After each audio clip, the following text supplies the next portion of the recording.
Hi, welcome to this week's Dragonblade Authors Unplugged. We have got so many good books this week and so many new series started. I'm so excited. And we have a lot of authors represented, but we're still missing a few. So I will make sure that we include their books in the comments and that we give you a call out for them as well. But let's dive right in so we have a chance to talk about all the books and series. And we're going to start with Kara's book, which launched last week. And it's Bride Takes a Scot. Bride Takes a Scot. Yes. It's part of the Dragonblade Flame line, so steamy, and it's book one in the Highland Vows and Vengeance. So I'm curious about the vengeancey part. Mm. Can you tell us about that, Kara? Hi, everyone. Yes. So when I was approached to write a book for Dragonblade, or a series rather, I instantly got this idea where the king betroths these Highlanders to border lasses. And he has like ulterior motives behind it. He wants their men at arms to fight for him, but also, he likes these men. These are men that he's known, so he wants them to be happy. And so the king's wife also plays a part where she kind of plays matchmaker behind the scenes, behind his back, and she arranges the marriages. So that's where the bride takes a Scot or a laird or a Highlander or a warrior comes in, is that Margaret behind the scenes is crafting these, marriages that the king actually wanted the men to fight for the women. And whoever won the battle got to choose what bride they wanted. But unbeknownst to Alexander, Margaret already figured it out. And she already, talked to the brides and got their feelings on who they wanted to marry. So they got to choose who they wanted, really, essentially. So, So it's a head neck thing. yeah. So the book starts in around 1260 in Scotland, in Alexander's court, and so each book has a vows and vengeance kind of theme with it. The vows, of course, is the marriage, but they also make other vows. Vows to each other, vows to other people. So there's a lot of vows going on in there. And then also there's the vengeance part, which, every hero is kind of hurt in a way. And so they're going to enact their vengeance upon their enemies. And usually those enemies have kind of led the hero astray, and that the heroine needs to bring them back to happiness and show them that there's a life of, joy and family and peace. So that's what the heroines do. But in the first book, we have Declan and Isabella. Declan is, he's a very staid Scot. He's very, business minded. He does his laird thing, and he's kind of broken in that his wife died and his son is deaf, and so he has a lot of family issues and problems. Plus, he takes care of his siblings because his parents are gone, and so everything's on his shoulders. A He's man just, with a lot of yeah, responsibility. and so he's very serious, and he's very, he doesn't have time for a wife and doesn't care about any of that. And so when he's forced to take a wife, he's like, ugh, And then here we have Isabella, who's from the border. She is from a family of craziness, and I can relate to her because I come from a family of craziness. But her mother is like one of those mothers that she wants perfection. She wants her daughter to be the perfect wife, the perfect, take care of the home, and everything's great. And then her father is a reaver, so he's always stealing from their neighbors and getting in trouble. And so he comes home injured all the time. And so she's learned how to be a healer so she can take care of her father. Mhm. Because if he goes out to the healers or whatever, someone's going to find out that he's grieving and he's going to get in trouble. So she kind of protects him in that way. So when she's offered a chance to become a wife to someone, she's like, yes, please get me out of here. But little does she know, she's going to a clan that just wants no parts of her. They don't care about her. She's from the border. So she's basically almost English to them. And so they ignore her, and she tries to find her way with his family, but they're very mean. And He has a deaf son, so she kind of latches onto him and she teaches him how to communicate without speaking. Hmm. And so the two of them form like a really close Oh, relationship. wow. So, yeah. And then, so all these books have similar themes to them where, the heroine plays a big part in him after he seeks his vengeance and finding ultimate happiness with his Mhm. family and his clan and his life. So, So um, lovely. yeah. So, and I'm just trying to say I have notes written, but I so my favorite part of the book has to be their first meeting because it is such a cute meet cute. And she's very like brassy and like in his face kind of Mhm. teasing him in a way, and he doesn't know how to react to that because he's a laird and he's like, oh, this girl's really has nerve. Mhm. But that also gains his interest because he's like, oh, I kind of like this lady. But so yeah, so that first scene when they meet is probably my favorite scene in the book, because she kind of challenges him and he accepts it, and then they go from there. But so I think it's an enjoyable book. Readers seem to be enjoying it, so I'm really happy about that. And the rest of the series, we have a lot going on. My books are always filled with, well, for going from one thing to another. It's very quick paced books, and they're not written heavy with accented, so you can read it without stopping to figure out what a Mhm. word is or whatever. I know a lot of readers like the accented, but I like to write as less accented as possible because when I'm reading, I just want to read the story. I don't want to have to stop and figure out what a word is. Yeah. But yeah, I think readers will enjoy these guys and these girls, Awesome. and they're Awesome. all so cute, and I love them all. Well, see, I love it when you love them because I think that comes through on the page, and Yeah. I love a good meet cute because you get it Oh, attached and intrigued right away with what's yes. going on with Yeah, it. and all of them have like really kind of cute meet cutes in a Mhm. way.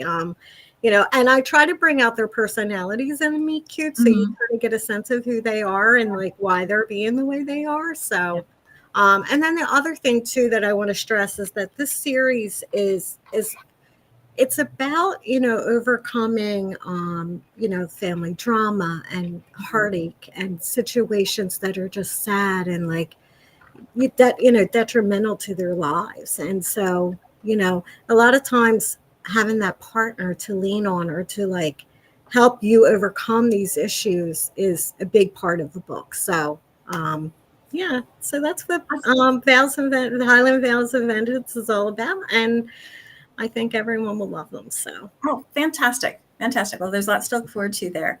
Um, yes. Great. Great. So Thank you, the Elizabeth. next the first book that comes out this week, which is actually the next book that we're going to talk about, is Kathy's book, and it's A Silent Accord. And it's book one in the, I'm going to have to look at my notes to say this because I twist it up in my head every time, the Clandestine Sapphire Society. So you've got to tell me about the book, but you also have to tell me about the series title and how, and what is the Clandestine Sapphire Society? Okay, so most of my books do have a theme of women helping women, being friends with women. Mhm. And that's kind of where that came from, except for book one, it's just kind of the opening because all the books tie, but it's set like 20 years before the second book, Oh, or wow. Okay. something like that. It's Mhm. 27 to 47. A big time jump. Yeah, it's not time travel. It's just it was 20 years before because the whole premise of the series is based on um, at the Lion's Den. My hero is with his brother who is just a rogue earl, and he's a gambler and whatever, but he's the hero of this book. And he's trying to keep his brother out of trouble. Their father's dead, and he's letting the estates go to stuff. I was going to say crap, but at least I didn't say the other No word. bleep button. Right. So basically, the heroine's father wants her to buddy up to this duke who's a horrible person. But the earl, he ends up gambling and is about to lose an estate, and he has to sign this deal for his oldest son to marry the Duke's daughter. Well, the son is 13 and the daughter is 5. And so that happens in down the road, right? Yeah. So you've got this girl who's supposed to be going after this Duke and she doesn't want to. And the brother of the Earl kind of pulls her out of the situation, takes her to offers her a job as a governess, but she doesn't know anything about children and she knows nothing about being a governess. She's a baron's daughter. But it's an opportunity. Her father's a gambler. He's just spent them out of house and home. And the opening scene in that is a backstory, is her mother. She was trapped in a bedroom with her mother when her father was out gambling, and she was stuck for 3 days, and they didn't have a housekeeper. And the mother died. Oh my goodness. I know. So she's like, yeah. So it's a horrible situation. So she's a little bit claustrophobic. Understandably. Yes. So she goes up and she's going to be a governess to this boy who's 10 years old. When she gets there, he has this baby he's taking care of because his mother just died in childbirth. Oh my. Yeah. So, and while it's kind of heavy subject, it's kind of funny in ways. You've got these kids, because there's a girl who is a Viscount's daughter, and she tells everybody she's Lady Dosha. Well, she's Miss Hale, Miss Dosha, but she's real pretentious. And finally, the heroine is telling her, she's like, I hate to break this to you. And, it's kind of gothic-y. You've got the castle. It's in Northumberland. You've got the cliffs and the wind. And you've got dead bodies. It's a gothic, early Victorian mystery. Yeah. And I will tell you that, well, I can't, never mind, I can't tell you. I could tell you. No spoilers, because we want to read and right, find out all the stories. Yeah. It's been a fun book to write. It's just so fun to take these themes that happened back then and how women had no rights. Nothing. You couldn't own property, any of these things. And I love the twist on how the men come in, not to save them, but to catch them when they fall. That's basically my thing. The courageous heroines and the heroes who are there to catch them after the fact. That's my theme for almost all my stories. Oh, well, it sounds wonderful. How many books do we get in the series? And this one, I'm signed for 3, but I have at least 1 or 2 more in mind. So lovely. Yeah. I love a long series. You get attached to the characters and you get to stay there for a long time and get to see them over and over again. That's and fun. Yeah, I do. I think it's just, I don't know. I think women are so important to our lives and to each other. And I just find it so interesting that I heard on the news the other day that, or maybe it was a Facebook meme, and it said 8,067,000 blah, blah, blah women who've born children.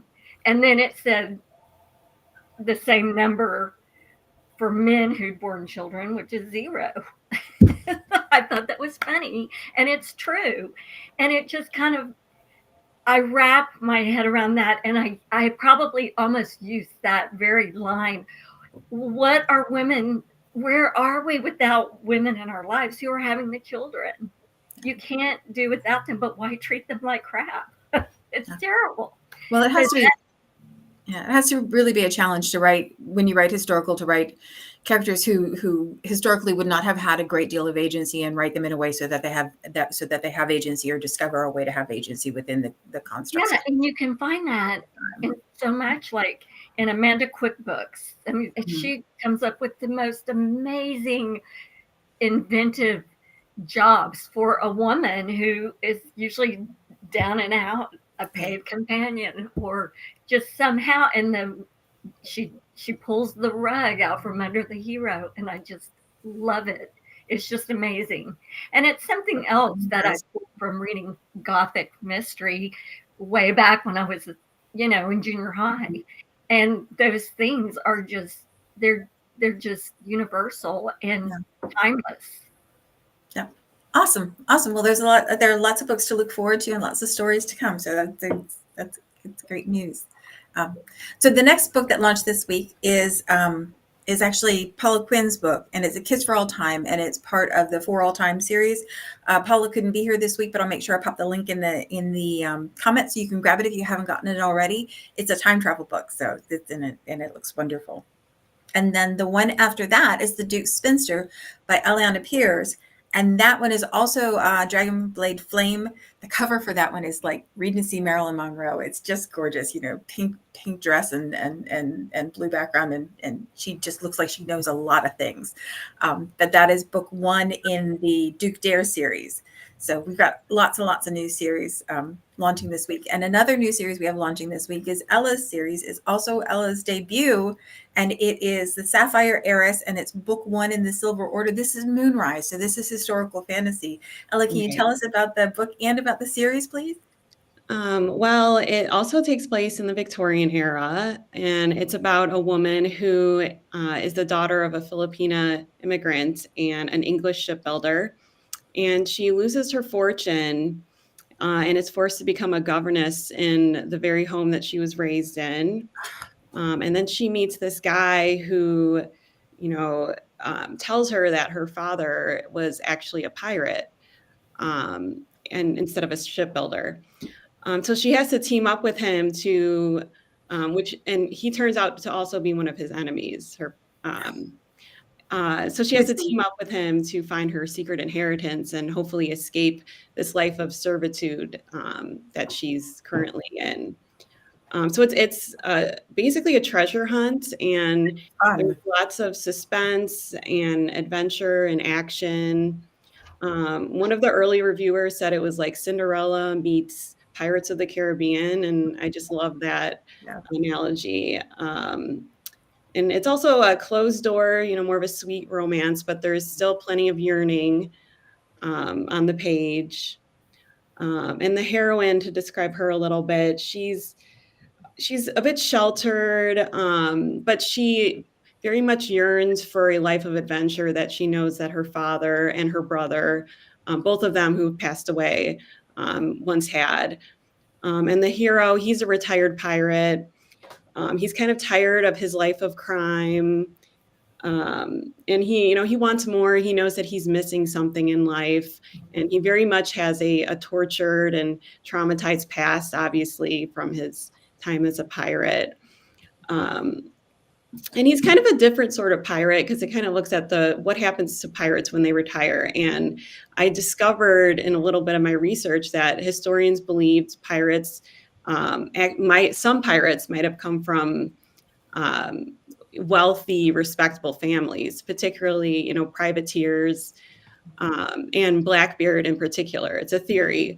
But I thought it would be interesting, once these guys retire and they have their money, they could go back to London, mix in with high society and just imagine, meeting one in like a ballroom. So pirates in ballrooms, I thought was kind of like an interesting concept to me. And to talk a little bit about the Silver Order. So in the Sapphire Heiress, they come in a little bit more towards the end. And you get kind of a glimpse and kind of a taste of, the secret society. And they're all about protecting and seeking out these ancient supernatural secrets. And so in the Sapphire Heiress, like I said, you get a little taste, but in the next two books in the series, it's like an all access pass. And, the next book, one of the male main characters, or the male main character, is the leader, or it's going to be the leader of the secret society. And then in the third book, it goes on an expedition basically, that the secret society does. So we have kind of a librarian component, like, you know, the librarians that go looking for treasure, and then Pirates of the Caribbean and Cinderella. Like, those are some of my favorite things Yeah, mushed together. Yeah. for sure. Awesome. Awesome. Well, like that's exciting, and I like the idea of like getting the society kind of teased out over the course of the next couple of books. Fantastic. Well, there's lots to look forward to there too. So, the next book that launched this week is Ruth's book, and it is A Marriage for the Marquess, and it's book 1 in the Barrington Brigade. Ruth, does this one connect to the ladies of Summer by the Sea? Oh my gosh, thank you for remembering. Yes, it does. So to bring you kind of tell you what this is about, my series, The Ladies of Summer by the Sea, is a 6-book series with Dragonblade that talks about 6 women who all went to the same academy, a women's academy, but they could not apply. You had to be invited. And we talked a little bit before about women who do special things. And the head mistress of this academy has picked women who have special skills that are not necessarily ones that were appreciated at the time. We have one woman who is an author. We have one woman who is a doctor. We have one woman who is a draftsman. We have one woman who is a piano player. And because I wrote that series 2 years ago, I don't remember the other 2 women. So please forgive me. But the woman who runs this this seminary, she has a love interest that we really don't know too much about, and his name is Barrington. Barrington is a second son of a duke. He has gone off to war, and he's just an awesome guy. He's just an awesome leader. He makes sure that all his men are safe. And before the end of the Peninsular War, he is badly injured. And when he comes home, he brings 6 of his men come help him to recover. They stay by him all the time. The doctors didn't think he'd ever walk again, et cetera, et cetera. This is all backstory to Barrington's brigade. In this time period, this happens in 1820, and the Summer by the Sea is a small coastal town, fictitious, north of Newcastle. In this area in England, they didn't have regular militia. They didn't have a police department or anything. The militia was by region. So because Barrington is a military man, and because these men hang around with him, he's called upon on certain occasions. Well, let's fast forward a little bit past his recovery, and by a lot of work and a lot with his men and rehabilitation, he is now walking and he is healed. And as a gift, his father, who's a duke, gives each one of the men a gold coin. If you're familiar with the U.S. Military, you know a gold coin is a challenge coin that is given as a commemorative piece for work well done. With this coin, he gives it to the men, and they become Barrington's calling card. These 6 men go and do their own thing, and if he needs them for something, all he does is send his gold coin, and they know to come back to him. So our first story opens, this captain of his has been in France after the war, and he has a little bit of regret because he survived and many of his men did not. He also has a requirement. He's the first son, and he has a requirement for his legacy. He has to marry before his 30th birthday. And they're trying to reach him to remind him. And the coin, well, make a long story short, because I could go on and on about this book. He gets the coin and he comes home. And the book opens with him landing in Summer by the Sea. And he's a little bit early for his meeting with Barrington. So he's walking through the town park, the town square, and he gets a a pie, and he's sitting and having this pasty, and a puppeteer needs a punch for their Punch and Judy show. And actually, this is our cute meet. Oh, cool. Because our puppet master has already commandeered a young woman. And what happens in this cute meet, because of the curtain and because they're not themselves, they're able to interact and tell you the story that's going to unfold before you. Yeah, with all the constructs of the social stuff. Each other. So they kind of split up. He goes to his meeting, and later the next day, they find that they're in a. You're going to hear my printer. My husband doesn't know I'm here. You go to the ball, and the two of them meet. The crux of the story is he has to get married in order to get his legacy. Barrington needs him because there is something going on where gentlemen are going to these to card games, and they're unusually unlucky, and they think there's something happening, and some of them are winding up dead.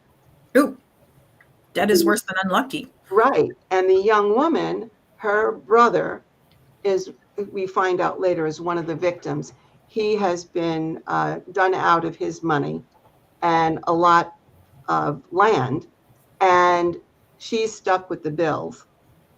So she has to marry in order to make the family whole again. So the two of them, when they meet, they got along together during Punch and Judy. So they decide to get married and figure it all out. Marriage of convenience. I love those. There's like that forced intimacy, and you get to watch the couple fall in love after they've already made the commitment, and then you get the moment where it's real, and everybody has to like be honest about the fact that it's real. It's right. And we have a little bit of another thing going on here, because this is a 6-book series, and my stories, this series in particular, would be a historical romance with a touch of murder and mayhem.